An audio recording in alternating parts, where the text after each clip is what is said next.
प्रणाम, नमस्कार। कैसे हैं आप सब?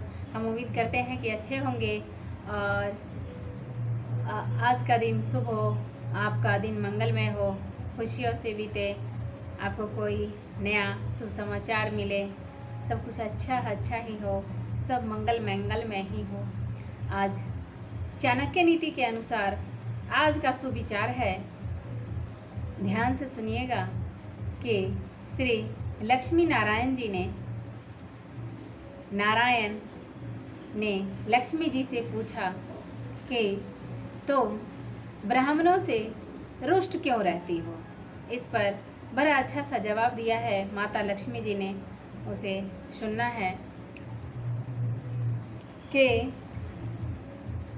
प्रायः ब्राह्मण दरिद्र होते हैं, मतलब गरीब होते हैं, और कितना भी उनको दक्षिणा दे लीजिए वो कहते नहीं हैं कि बहुत ज़्यादा हो गया, यजमान आपने तो बहुत कर दिया, धन्य हैं आप, बहुत दे दिया आपने, कभी वो नहीं कहेंगे, उनको और भी चाहिए होता है। कहते हैं कि ब्राह्मण प्रायः दरिद्र होते हैं। इसका कारण क्या है, इससे क्यों कहा जाता है ऐसा? तो अन्य लोगों ने कहा कि लक्ष्मी और सरस्वती जो है वह दोनों का बैर है, दोनों शौतने हैं, एक साथ नहीं रह पाती, अर्थात विद्वान दरिद्र होते हैं और धनवान मूर्ख होते हैं। इसके आगे माता लक्ष्मी जी ने कहा है कि नाथ, ब्राह्मणों के प्रति मेरा क्रोध और मेरे द्वारा बहिष्कार सकारण और उचित ही है, क्योंकि एक बार इसी ब्राह्मण कुल में से एक अगस्त्य ऋषि ने क्रुद्ध होकर मेरे पिता समुद्र को ही पी लिया था। लक्ष्मी जी समुद्र मंथन से ही निकले 14 रत्नों में से एक थी, और अगस्त्य ऋषि ने समुद्र को ही पी लिया था अपने तप ध्यान योग के बल पर। लक्ष्मी जी समुद्र मंथन से ही निकली, एक रत्न है, 14 रत्नों में से एक थी, और इस नाते समुद्र उसका जनक है।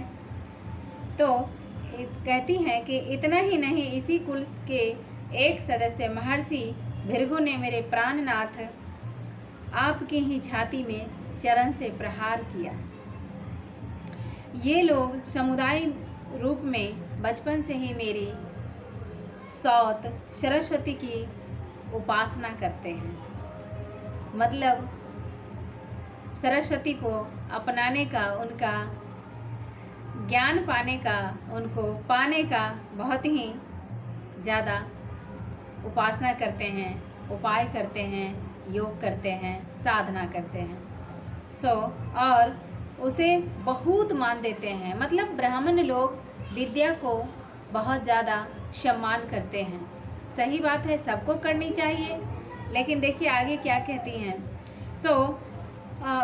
ये लोग समुदाय रूप में बचपन से ही मेरी सौतन सरस्वती की पूजा करते हैं, उपासना करते हैं और उसे बहुत मान देते हैं। इसके अतिरिक्त ये लोग प्रतिदिन शंकर की उपासना के लिए मेरे घर कमल पुष्प को उजाड़ते रहते हैं। शंकर की उपासना के लिए कमल पुष्प को उजाड़ते रहते हैं। तो कमल पुष्प लेकर हम लोगों को भी पूजा नहीं करनी चाहिए, लेकिन कमल पुष्प आश्विन के महीना में कभी कभी ले आया जाता है, और न जाने लोग रोज़ रोज़ करते होंगे, ये मुझे नहीं पता। कहते हैं कि कमल पुष्प पर लक्ष्मी जी नारायण का वास है। कमल का पुष्प शंकर की पूजा करने के लिए रोज़ रोज़ उजाड़ते हैं। मेरा घर उजाड़ते हैं, इसलिए उनके व्यवहार से खिन्न होकर मैं उनका परित्याग करती हूँ। स्वामी, मेरा यह निर्णय सर्वथा उपयुक्त है। कुछ त्रुटि हुई होगी तो हमें क्षमा करेंगे, ऐसा मैं नहीं, ऐसा चाणक्य नीति में वर्णन है, और चाणक्य नीति पृष्ठ संख्या 86 में आप देख सकते हैं, यह आपको मिल जाएगा। आज का सुविचार, धन्यवाद।